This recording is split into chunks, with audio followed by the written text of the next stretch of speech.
नमस्कार.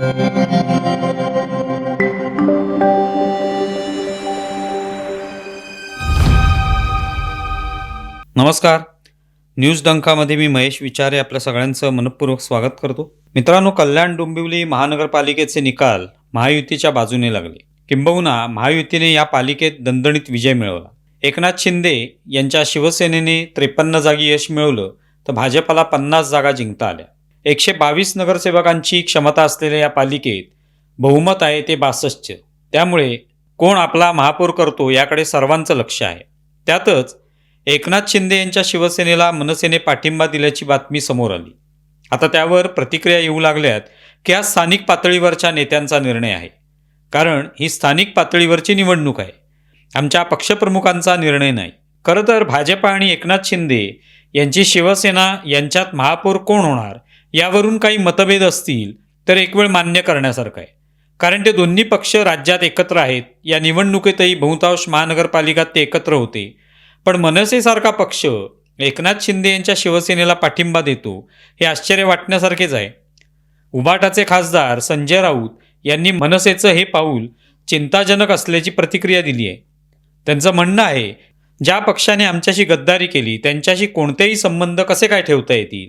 मनसेची भूमिका आहे की हा स्थानिक पातळीवरचा निर्णय आहे, पण मूळ ध्येय धोरणांशी प्रतारणा करून कोणत्याही पक्षाचं नेतृत्व विपरीत भूमिका घेत असेल तर नेतृत्वाने त्यांच्यावर कारवाई करायला हवी, असं संजय राऊत म्हणतायत. या सगळ्याच्या मुळाशी ठाकरे ब्रँड आहे. दोन्ही ठाकरे बंधू एकत्र येणार असल्याची चर्चा गेले 6 ते 7 महिने सुरू होती. शेवटी हे बंधू महानगरपालिका निवडणुकीत एकत्र आले. त्याचा पाया होता तो मराठी विरुद्ध हिंदी सक्तीची नको या विषयावरून हे बंधू एकत्र आले. आंदोलनं झाली, मेळावे झाले, विविध कार्यक्रमातून ते एकत्र आले. मराठी महापौरच मुंबईत होणार आणि तो आमचा होणार अशी घोषणा उबाटाकडून करण्यात आली. त्याला महापौर हिंदू आणि मराठीच होणार असा पलटवार भाजपाकडून करण्यात आला.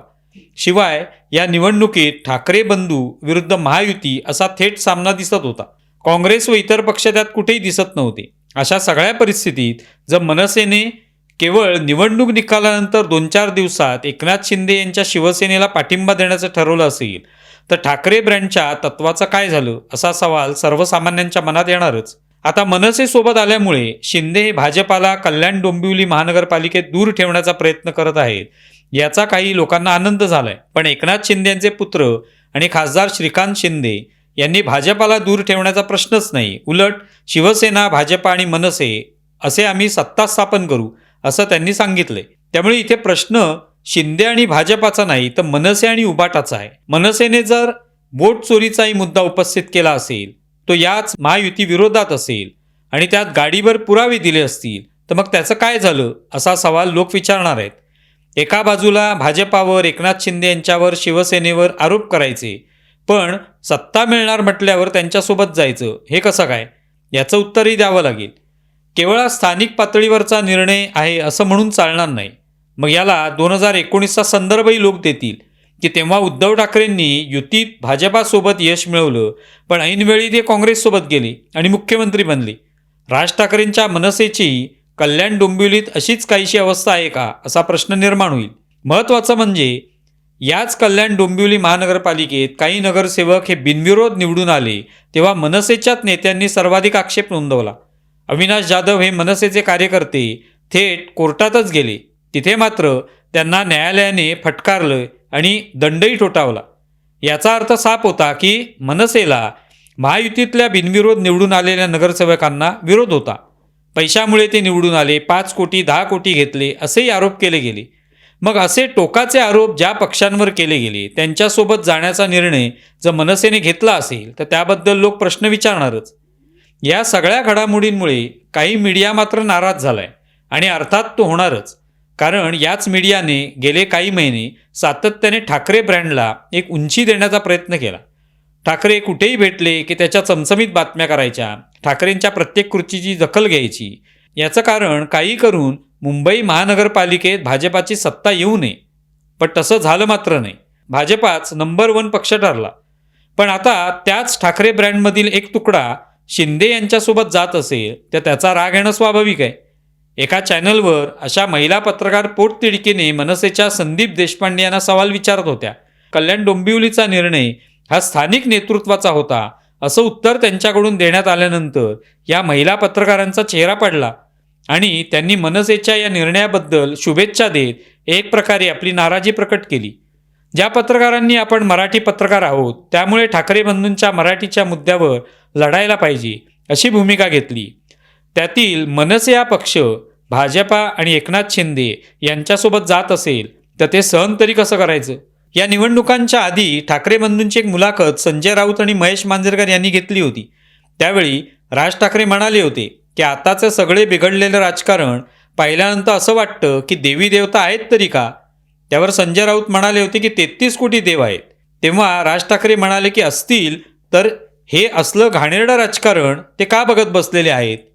कल्याण डोंबिवलीचं राजकारण पाहिल्यावर राज ठाकरेंचा प्रश्न पुन्हा विचारायचा वाटतो.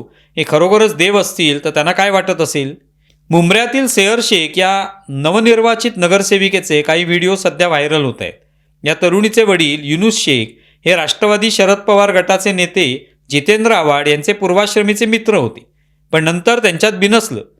युनुस शेख यांच्या मुलीला तिकीट न दिल्यामुळे त्यांनी MIMची वाट धरली आणि काय आश्चर्य, त्यांची मुलगी निवडून सुद्धा आली.